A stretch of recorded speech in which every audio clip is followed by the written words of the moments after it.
From LPM, Louisville Public Media. Support for LPM podcasts comes from the Eye Care Institute and Butchertown Clinical Trials, where they strive for diversity, equity, and inclusion within their staff, patients, and clinical trial participants. To learn more, visit butchertown.clinic.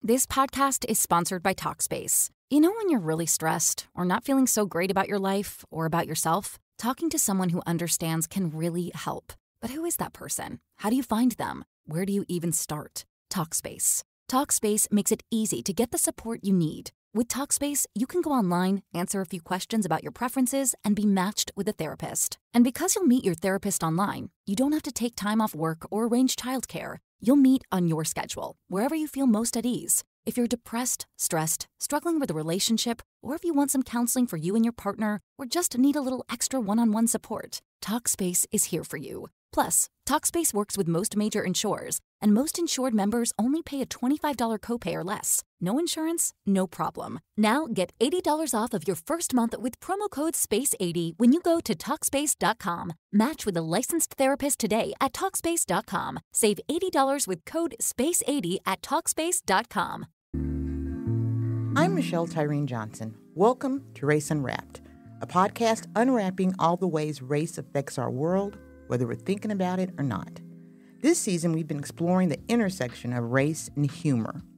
So far, we've focused on Black comedians, but addressing race through humor ain't just a Black thing. On this episode of Race Unwrapped, we'll meet Pooja Reddy, a comedian and writer whose family immigrated from Hyderabad in South India to Glasgow, Kentucky.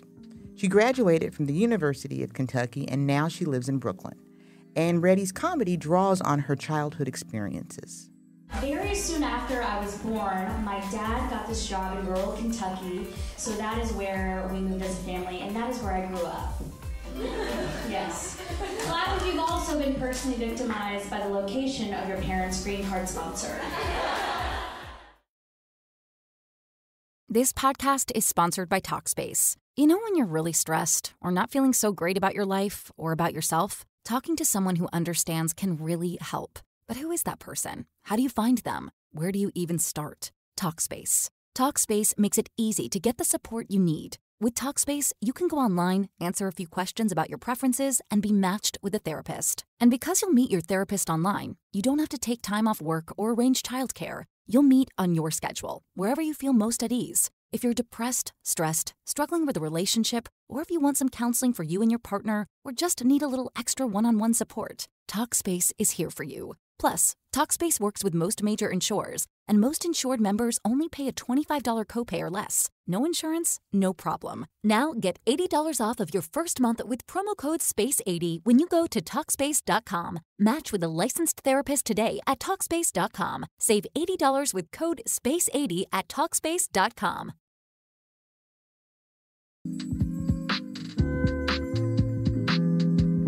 Welcome to Race Unwrapped. I'm Michelle Tyreen Johnson.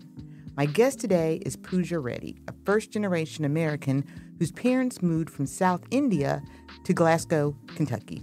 As you might imagine, she has had to develop a sense of humor pretty early. I'm Pooja Reddy. I am a stand-up comedian and writer based in New York. I host the comedy show called Kutti Gang, which is a stand-up show that features and centers women and queer South Asian comedians. And I also co-host a podcast called The Problem Solvers. Ooh, what's that about? The Problem Solvers is a weekly kind of satirical advice podcast where we have folks call in with their biggest woes and sometimes their smallest woes, everything from needing to break up with someone to how to ask for a raise at their job. Ooh, I like that. I like that a lot. Yeah. So my theme so my podcast in general is Race Unwrapped, and it explores different aspects of race in America. And this season, I decided that I wanted the theme to be race and comedy/humor, right? And different ways that people use comedy and humor to either discuss race or deal with something involving race or even maybe to punch somebody in the gut about race. So tell me how you see that time. Because first of all, let me start off with, as you can tell, I'm Black. And a lot of the people I have interviewed happen to have been Black for this season. And I realize that there's sort of this bias when it comes to comedy. When you start talking race and comedy, people tend to think of Black comedians. So what do people say and think when you tell them you're a comedian? Yeah, well, my background is that my parents are from South India, and they immigrated from Hyderabad, and they settled in rural Kentucky because that is just where their work took them. And yeah, I think on one hand, just being someone from India or from that has a South Asian background, you don't typically see a lot of us in creative work because I just think historically, from an immigration perspective, the Asians and South Asian folks who came in the early days after in like the 70s, 80s, and onwards were really because they came on those H-1B visas, folks that are highly skilled, highly educated, and that has just been really the trajectory of our communities. And you're seeing in these like second, third generation of folks who are like me, kind of stepping outside of that and going down a more creative path. Yeah. What do your parents think?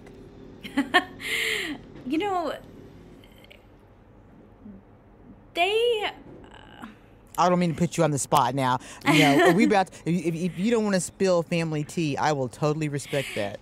Well, you know what, Michelle, they are supportive now, and I think that is because I worked for 10 years from everything from the government to I worked at the UN, I worked in corporate America, and only until I sort of felt like I had reached a specific level of my comedy that I feel like I could go full-time into comedy, and that was only recently. And my family now is a little bit more willing to accept that, but I think it's just because I put in the work for those 10 years of doing both, living this like dual identity, this Hannah Montana, as I like to say. I was working a very serious job during the day, and then also doing comedy at night. So how did you, so let me make sure I understand this. You're Brooklyn born, but then you were raised in rural Kentucky, but then now you're back in Brooklyn. Could you explain a little bit that trajectory? How did that happen? Yeah, definitely. So yes, my parents were in healthcare and came to Brooklyn because for residency, medical residency. Then they got a job in rural Kentucky, so that's what took them to Kentucky. And I was about 3 when they landed in Kentucky, and I stayed in Kentucky through college. I went to University of Kentucky. I'm a proud graduate of University of Kentucky, and my first job out of college I was an intern for Michelle Obama in the East Wing of the White House. So that's what took me to DC and then on to New York. So yeah, being in New York has been an interesting homecoming for me in a way, because this was the first place that my parents lived when they came to this country, and I often think about and center that, because being in Kentucky when I was growing up, I felt this jealousy and this, I guess, want for that my classmates were experiencing, which was a lot of my classmates, their grandparents even went to our high school and middle school and elementary school, and I wish that I had that. So being in New York does feel like this homecoming. So were you a funny child? Were you a child that liked to crack jokes or liked to play pranks or anything like that? Well, I think I've always loved comedy. I love to laugh. I love just the crack. Like, I love that. But no, I would not say that I was someone who liked being in the spotlight. I didn't see myself ever as a performer. Again, like, that just was not an option for me in my mind calculus. I didn't understand that is how that people could even pursue comedy as a career. I thought, I grew up watching SNL with my family. That was a kind of routine that we had. And I assumed that Lorne Michaels or whoever was in charge at NBC was just like plucking those people out of the ether and putting them on TV. And I didn't realize it was like a track, and you audition and you work for years for that. So I had no concept. But initially, I got into comedy when I moved away from Kentucky. And it was when I was telling people stories about my childhood. And they'd be like, okay, whoa, like that's hilarious. You've got to write a book or say that on stage. And that really encouraged me to dig deeper into my creative side. So when you do stand up and you talk about your upbringing, do you address race in that aspect? I mean, because you were an Indian American living in rural Kentucky, I'm sure there had to be some jokes up in that. Oh, absolutely. I mean, one of my early jokes was about being cast as Princess Jasmine in my school's production of Aladdin. And if you've heard me sing, you know that I'm not a soprano, and this casting was, truly a casting of convenience and not based on talent. And my joke was that I was just so impressed that our choir director was so committed to maintaining the demographic of the fictional town of Agrabah from the animated Disney film of Aladdin. But he didn't take the same care when he casted a bunch of Southern Baptists to play the leads in Fiddler on the Roof. Uh-oh. Famously a story about the plight of Russian Jews in Ukraine. And, and that's not to say that our high school production shouldn't have done Fiddler on the Roof. Obviously, right. I think that was great that we did that. But it was those were things that I would talk about. Another joke that I wrote very early on was about working in the White House and how I worked for a man named Barack Hussein Obama. And I connected with Obama as a person because, like me, he had a funny name, brown skin, and our birthplaces were constantly contested by the kids at my school. And, that was definitely a theme that I experienced when I was growing up. Okay, so I've got to ask the obvious. I have someone. Does Barack Obama and does Michelle Obama, do they have a good sense of humor? Yes, I would say so. I'm not intimately familiar, but yes, just based on the his summer list that he puts out every year. Oh, that's true. That is true. You can tell he's with the young people on that one. He keeps current. You're right. He does. I frequently have had to look at his Spotify summer playlist and go, oh, look at him. Okay, Barack, you in tune with what the young people are listening to. Now I got to learn what the young people are listening to. Totally. So as I was talking with someone from Second City, a professor of comedy at Second City, she was making this wonderful point about how comedy is about the comedian, the joke itself, and the audience. So how do you feel that your jokes about being of Asian descent play differently when you're doing comedy in New York City versus someplace else?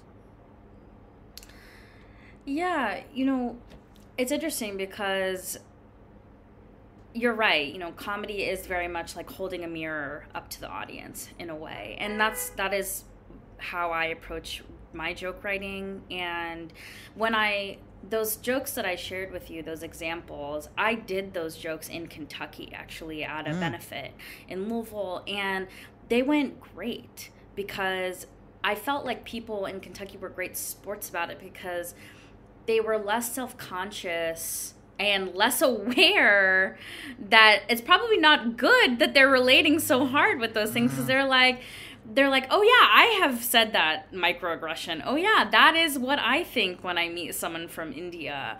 And they were a lot more flexible and I will say the word great sports about it. And this was, again, pre-2020, New York is different, though. I will say that, being in being in DC and New York was the first time in my life that I was around people, and this is well into my 20s. Mm-hmm. First time in my life that I ever met people who not only knew what India was, had maybe even eaten Indian food, had probably and possibly traveled there themselves. Mm-hmm. So it's a different type of centering, and the jokes are, now that I write about living in New York and being a brown person in really white spaces here, are the microaggressions that I experience from the well-meaning white people. Oh, that's always the case. So what do you have some examples of those? Yeah, a joke that I had been doing a lot in the past couple of years was just born out of a true story, which is I had a boss at the time who was quote-unquote well-meaning white man, and he came to work on Monday and he was like, Pooja, you'll never guess, what my daughter and her friends got up to this weekend. They made homemade samosas from scratch. And I was like, okay, are you trying to connect with me or shame me, my dude? Like, I heat up frozen samosas from Trader Joe's. Okay, you said that you heat up frozen samosas. I love a good samosa. Woo. Yeah, me too. But I was like, I don't know many people who have the time to make them from scratch. So I was like, I heat up frozen samosas from Trader Joe's, like a place that you wouldn't expect for me to, maybe. And the joke is really more about, I get that you're trying to connect with me, but the real way to connect with me is to say, hey, Pooja, you'll never guess what my daughter and her friends got up to this weekend. They all drank too much and, watched every episode of the Great British Baking Show. And I would have been like, yeah, fucking same, me too. Yes. So that's really how a microaggression joke, and it's interesting how those jokes play in different spaces. And I've noticed that when I do that joke in a very white room in Brooklyn, the audience can tend to tighten up a bit, because they're like, oh, I'm assuming the calculus that they are having in their mind is, oh shit, I've done that.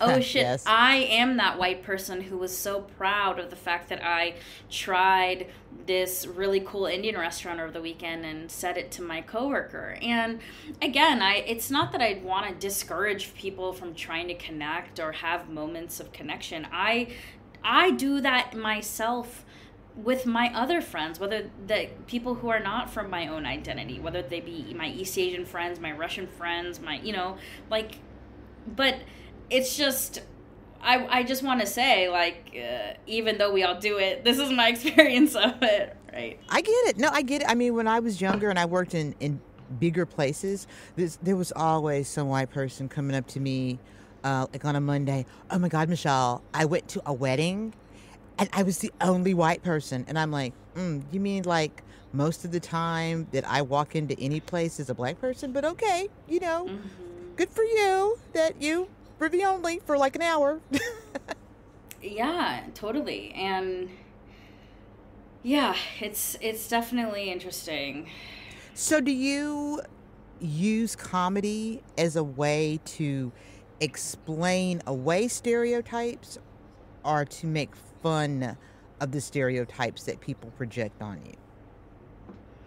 Wow. I mean, I would say a combination of both of those things, because, on one hand, and I'm sure everyone wants to be seen for their unique personhood. And, I want to be defined by not the fact that I'm an Indian American person. I want to be defined by the fact that I'm a Kentuckian. I am a woman who loves comedy. I have great style. Those are the things that I want people to connect with me on. I don't want you to just connect with me on this one lane. And, and I think just also the dispelling stereotypes is very crucial. Something that I've found interesting in my writing and how my writing has evolved is that I am trying to sort of get away from writing about white people be like, that trope. Right. And I think it's almost more powerful for me to write about what it's like to be an Indian American woman who grew up in rural Kentucky. And, you know, my opening joke is me saying, you know, I lived in New York for a few years, but I'm still confused about my identity as a New Yorker. I know that to you all, I look like every other my body, my rights chanting New Yorker subscribing broke Mindy Kaling lookalike. But the voice inside this head is of an old white man named Everett. And that's true, you know, like my internal monologue, the person who speaks to me is my, you know, 80-year-old neighbor who was named Everett. And that is who I am. I find that living in New York, a place that doesn't have, you know, great representations of what it means to be Southern, or people might have not lived there or visited, so they just don't get it, and I want to express and take back that identity that the South has, which is just, it's only very white, it's only very this or very Republican, or it's only very that, and of course it is those things, right? But it's other things too. I love that. So you get that culture is more expansive than race. That race is, of course, you know, a big part of who you are, but that it's, like you said, but I'm a Kentuckian. I'm a Kentuckian who lives in Brooklyn, you know, who's Brooklyn born. So you got all those identities kind of swirling around. You made a mention about 2020. Have you found that your comedy has had to change over the last few years because of maybe COVID, Trump being president? What have you seen how your comedy's had to evolve or swerve? My comedy has not had to evolve just based on the events of 2020, though I will say that my relationship to Kentucky, my relationship to the South has drastically shifted. Because I was always someone, I think the reason why I lead with I'm a Kentuckian is because, you know, I kind of grew up in this time, and I felt I was just happy to be accepted. You know, I had a good childhood in my little rural town, and I was very happy to walk away with the memories that I did walk away with. Of course, there were the microaggressions and there weren't even microaggressions, the macroaggressions, and just the blatant ignorance. But that's what I saw it for, was ignorance. And what the 2016 election had a huge impact on me and really made me question my relationships and feel so isolated and hurt by people who I considered huge mentors in my life, or huge people, you know, who had raised me, essentially, bus drivers, teachers, lunch ladies, who I was seeing on their posts on social media about the election, and it was devastating. And you know, 2020 also added into that. But I think I've been kind of feeling this since the 2016 election. I wondered about that. Do you have many other friends who are comedians who are also of Asian descent? Yeah, definitely. And yes. and when you all talk about that, because there's also that anti-Asian sentiment that we've had in our country that's big, you know. Do you all talk about how y'all navigate that in your work and your comedy? Yeah, I mean, I think everyone's approach is different, but what you had mentioned earlier is I think the majority of folks are really focused on either dispelling stereotypes or just trying to define themselves outside of their race. And I've had friends who have done great jokes who they kind of turn that on its head completely, or like you might think I'm like, well, they will objectify the white person. They they will say, come on stage and confess about microaggressing a white person, and I love that. I think that's hilarious because we're like, oh no, we did it too. Yeah. Just to sort of again mirror and reflect back to the audience what they are doing in their day-to-day lives. I love that. So who are your big comedic influences? Who are your favorite comedians? So many people. I love Aparna Nancherla stand-up. I love Joe Firestone stand-up.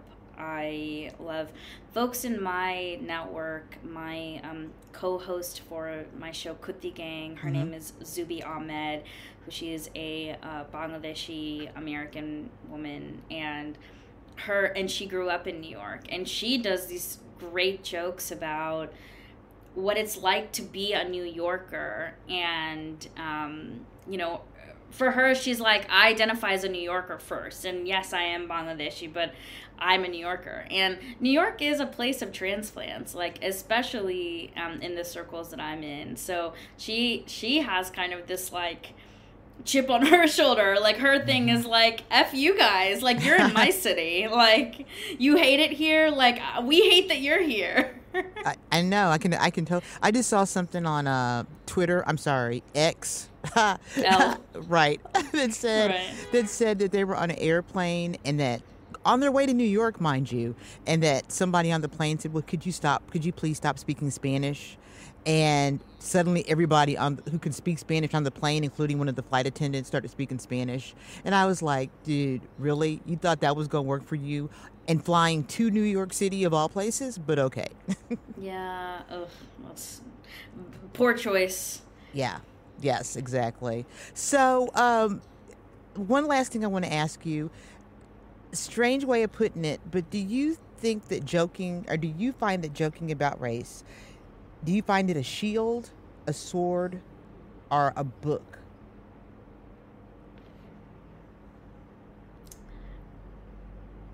I think it could be all of the above, a shield in the sense that you are you're in a defensive position in a way because you're reacting to how people have pigeonholed you or projected or treated you. Mm-hmm. It can be a sword in a way when you're kind of jabbing back and saying, haha, like who the joke's on who now? Mm-hmm. And I'm gonna assume you mean book by just being educating people. Mm-hmm. and that is a huge tool that we have with comedy. And what do you love most about comedy? My favorite moment when I'm on stage is when the first laugh breaks. And that's when I feel like I get in a flow. I would not say that I'm a natural born performer. I wouldn't say that is what I love about comedy. I actually got into it for the writing. I'm more of a writer, I would say. But I'm now learning to love to be on stage and to own that and to take up the space. That was writer and comedian Pooja Reddy standing in her light as a performer. In our next and final episode of the season, we'll talk to Louisville comedian Keith McGill about how race and comedy play out in the world of stand-up comedy, where you never know what kind of audience you might be in front of.